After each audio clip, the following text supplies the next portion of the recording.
کل کے درس کا عنوان تھا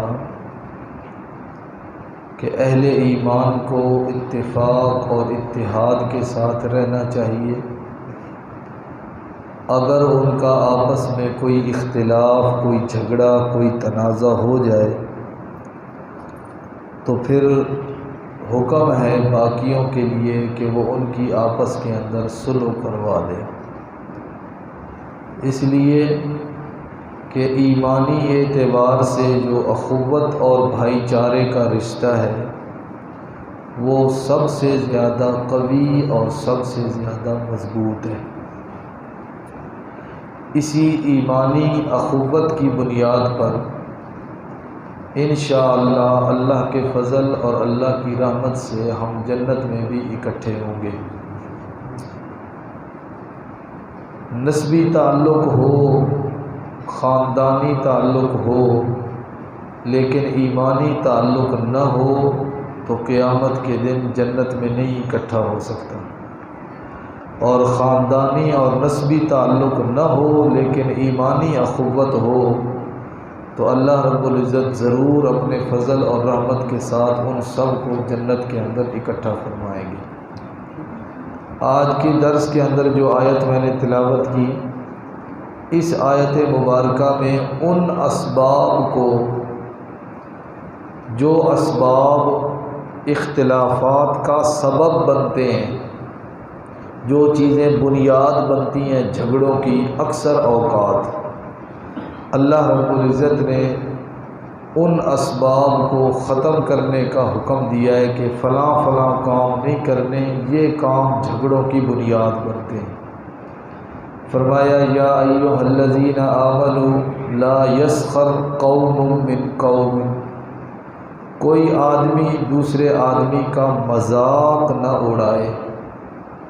عسیٰ ان یکونوا خیرا منہم، ممکن ہے جس کا تم مذاق اڑا رہے ہو، جس کو تم حقیر سمجھ رہے ہو، ان یکونوا خیرا منہم، یہ اس مذاق اڑانے والے بندے سے بہتر ہو۔ ولا نساء من نساء، اور عورتیں بھی ایک دوسرے کا مذاق نہ اڑائیں۔ عسیٰ ان یکن خیرا منہن، ممکن ہے جس کا مذاق اڑایا جا رہا ہے وہ عورت اللہ کے ہاں درجہ اور خیریت کے اعتبار سے ان سے زیادہ ہو۔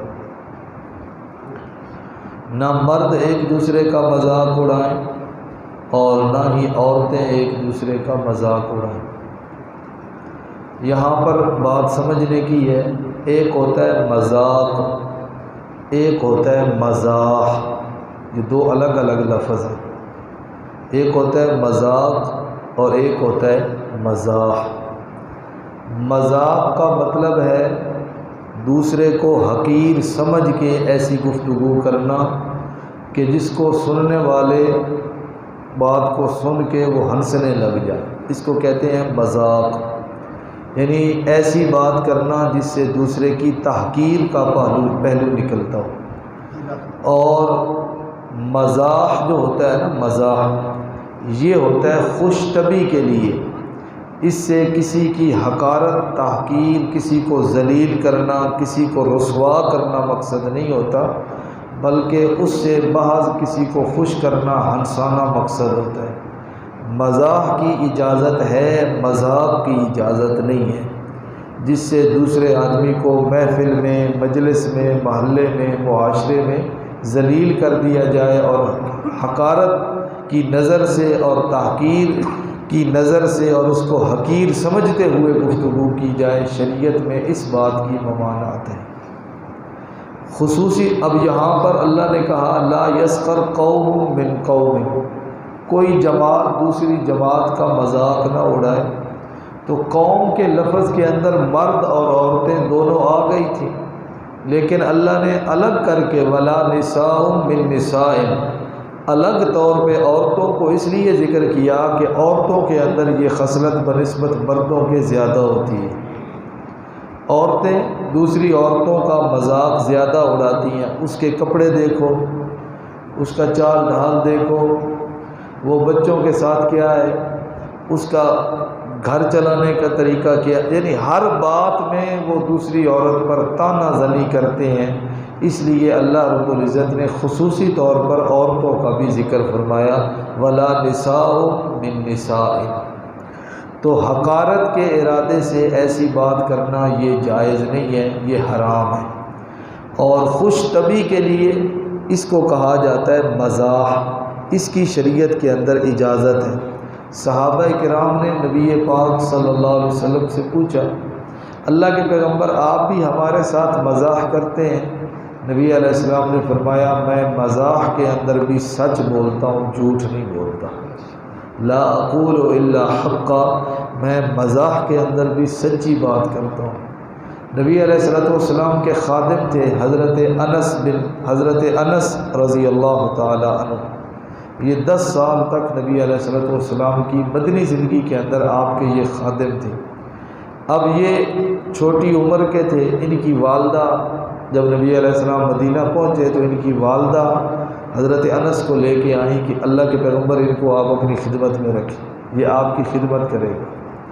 تو نبی علیہ السلام جب اس کو آواز لگاتے تھے نا تو انس نہیں کہتے تھے، یا انس نہیں کہتے تھے، نبی علیہ السلام اس کو خوش کرنے کے لیے کہتے تھے یا ذل اذنین، اے 2 کانوں والے، اے 2 کانوں والے۔ اب اس نبی علیہ السلام جب یوں آواز لگاتے تو ہنستے بھی تھے صحابہ، اور نبی علیہ السلام کی یہ بات جھوٹ بھی نہیں تھی، سچ تھی کہ ہر بندے کے کتنے کان ہوتے ہیں؟ 2 کان ہوتے ہیں۔ ہو سکتا ہے حضرت انس رضی اللہ تعالی عنہ کے کان بنسبت دوسرے بچوں کے بڑے ہوں، تو اس لیے نبی علیہ السلام ان کو کہتے تھے یا ذل اذنین۔ ایک صحابی تھے، وہ نا جب بات کرتے تھے تو اپنے ہاتھ زیادہ ہلاتے تھے، ہاتھوں کا ہلانا زیادہ ہوتا تھا، تو نبی علیہ السلام اس کو کہتے تھے یا ذل یدین، اے 2 ہاتھوں والے، اے 2 ہاتھوں والے۔ حالانکہ ہر بندے کے ہاتھ تو 2 ہی ہوتے ہیں، لیکن یہ ان کے ساتھ ایک مزاح بن گیا تھا۔ اسی طرح ایک صحابی جب اسلام قبول کرنے کے لیے آئے تو ان کے جسم کے اوپر 2 چادریں تھیں، 2 چادریں۔ تو آتے ہی نبی علیہ السلام نے کہا ذل بجادتین، 2 چادروں والا، ذل بجادتین، 2 چادروں والا۔ اب ان کا یہ لقب اور یہ کنیت پڑ گئی کہ کوئی بھی ان کو آواز لگاتا تو ذل بجادتین کہہ کے آواز لگاتا، اے 2 چادروں والے، کہ نبی علیہ السلام نے ان کو ایک دفعہ اسی طرح پکارا تھا۔ حضرت علی رضی اللہ تعالیٰ عنہ لیٹے ہوئے ہیں نیچے زمین پہ، بالکل نیچے زمین پہ، کوئی چٹائی کوئی کپڑا نہیں ہے، مٹی کے اوپر لیٹے ہوئے ہیں۔ نبی علیہ السلام نے کہا قم یا ابا تراب، یا ابا تراب، اے مٹی کے باپ اٹھ۔ تو یہ نبی علیہ السلام نے ان کو کہا بطور مزاح میں، تو یہ ان کا لقب اور کنیت بن گیا کہ حضرت علی کو آج بھی لوگ کیا کہتے ہیں؟ ابو تراب۔ تو نبی علیہ السلام کا جو مزاح ہوتا تھا نا وہ حقیقت اور سچائی پر مبنی ہوتا تھا۔ بوڑھی عورت آئی، اللہ کے پیغمبر دعا کریں میں جنت میں جاؤں، نبی علیہ السلام نے کہا بوڑھیاں جنت میں نہیں جائیں گی، بوڑھیاں جنت میں نہیں جائیں گی، بوڑھے۔ تو وہ عورت رونے لگ گئی، اس نے کہا اللہ کے پیغمبر یہ کیا؟ نبی علیہ السلام نے کہا بوڑھی بڑھاپے کی حالت میں نہیں جائے گی، اللہ اس کو جوان کر کے جنت میں بھیجے گا۔ قرآن میں آتا ہے انا انشأناہن انشاء فجعلناہن ابکارا، وہاں پر کوئی بوڑھا نہیں ہوگا جنت میں، سب جوان ہوں گے۔ ایک آدمی آیا، اللہ کے پیغمبر مجھے سواری کے لیے اونٹ چاہیے، نبی علیہ السلام نے فرمایا میرے پاس تو اونٹنی کا بچہ ہے۔ تو اس نے کہا جی میں اونٹنی کے بچے کا کیا کروں گا؟ نبی علیہ السلام نے فرمایا جو بڑا اونٹ ہوتا ہے وہ بھی تو اونٹنی کا بچہ ہی ہوتا ہے۔ تو یہ نبی علیہ السلام کا مزاح تھا۔ کھجوریں کھا رہے ہیں آپ، حضرت علی بھی بیٹھے ہیں، باقی سب بھی بیٹھے ہیں، کھجوریں دسترخوان کے اوپر پڑی ہیں، نوش فرما رہے ہیں، صحابہ بھی، نبی علیہ السلام بھی۔ اب حضرت علی اور دوسرے ساتھی جو آپ کے ساتھ بیٹھے تھے وہ کھجوریں کھا کھا کے نا گٹھلیاں نبی علیہ السلام کے سامنے رکھتے جا رہے ہیں۔ نبی علیہ السلام بھی کھا رہے ہیں گٹھلیاں، اور حضرت علی اور دوسرے صحابی بھی کھجوریں کھا کے گٹھلیاں نبی علیہ السلام کے سامنے رکھتے جا رہے ہیں۔ تو جب وہ ختم ہو گئی نا کھجوریں تو انہوں نے کہا اللہ کے پیغمبر آپ نے اتنی کھا لی کھجور؟ ساری گٹھلیاں جو نبی علیہ السلام کے سامنے جمع تھی آپ نے اتنی کھا لی؟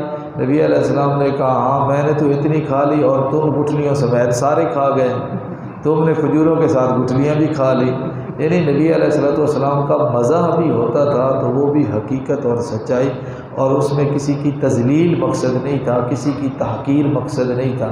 یہ جھگڑے کا اور تنازع کا سبب بنتا ہے جب بندہ کسی کو ایسی بات کہے جس سے اس کو ذلیل کرنا مقصد ہو، اس لیے شریعت نے منع فرمایا کہ ایسی بات کرنے کی اجازت نہیں ہے۔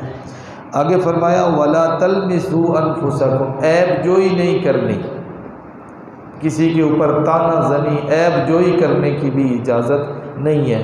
وَلَا تَنَابَزُوا بِالْأَلْقَابِ، کسی کو برے نام سے یاد نہیں کرنا، کسی کا برا نام رکھ کے جو نام لیا جائے اور اس کو غصہ آئے تو ایسے نام سے بھی کسی کو پکارنے کی اجازت نہیں ہے۔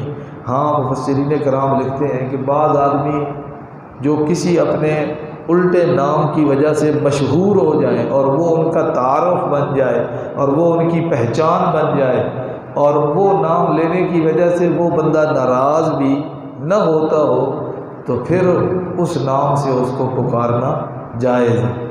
مثلا کوئی مولوی صاحب ہے، حافظ صاحب ہے، نابینا ہے، تو اس کی پہچان بن گئی ہے ابھی انا حافظ، نابینا حافظ، تو وہ اس بات پر ناراض بھی نہیں ہوتا، تو اس طرح نام لینا جائز ہے۔ کوئی آدمی لنگڑا ہے تو وہ لنگڑے کا لفظ اس کے نام کی پہچان بن گئی ہے اور وہ اس بات پر ناراض بھی نہیں ہے، تو پھر یہ نام لینے کی اجازت ہے، وگرنہ نام بگاڑنے کی اجازت نہیں ہے۔ اصل میں یہ نام غلط نام رکھے جاتے ہیں اور نام جو بگاڑے جاتے ہیں نا، یہ اصل میں گھر سے، سب سے پہلے یہ گھر سے ہوتا ہے۔ اب نام محمد ہے، ممدہ کہتے ہیں، محمد نام، اور اس کو کیا کہتے ہیں؟ ممدہ۔ کوئی کہتا ہے ممن، محمد نام ہے اور ممن۔ وہ ایک عالم صاحب کی میں تقریر سن رہا تھا، بھئی 3 بھائی تھے اور تینوں کا نام محمد تھا، تینوں کا نام کیا تھا؟ محمد۔ تو جو بڑا تھا نا محمد، اس کو کہتے تھے ممدہ، اور جو درمیان والا تھا محمد، اس کو کہتے تھے ممن، اور جو تیسرا تھا نا محمد، اس کو کہتے تھے مما۔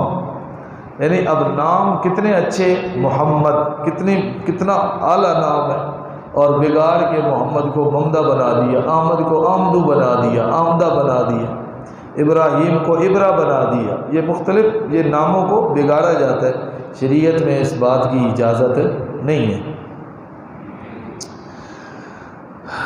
بئس الاسم الفسوق بعد الایمان، ان کاموں کو اللہ نے فسق کہا ہے۔ فسق گناہ گاری، نافرمانی، فسق مذاق اڑانا، برے نام رکھنا، تانا زنی کرنا، عیب جوئی کرنا، اس کو شریعت میں فسق کہا گیا ہے۔ اور اللہ فرماتے ہیں بئس الاسم الفسوق بعد الایمان، ایمان کے بعد فسق والا نام یہ بہت برا ہے۔ بندہ مومن ہو اور پھر فاسق ہو، یہ بہت بری بات ہے۔ اللہ فرماتے ہیں مومن آدمی کو فاسق فاجر نہیں ہونا چاہیے، مومن آدمی کی شان کے متقی پرہیزگار ہونا چاہیے۔ وَمَن لَّمْ يَتُبْ، جو ہو چکا اس پہ توبہ کرو، اللہ رب العزت معاف فرمائے۔ وَمَن لَّمْ يَتُبْ، اور جس نے توبہ نہ کی ان کاموں سے، فَأُولَٰئِکَ هُمُ الظَّالِمُونَ، یہی لوگ ظالم ہیں۔ اللہ پاک ہمیں ان کی توفیق عطا فرمائے۔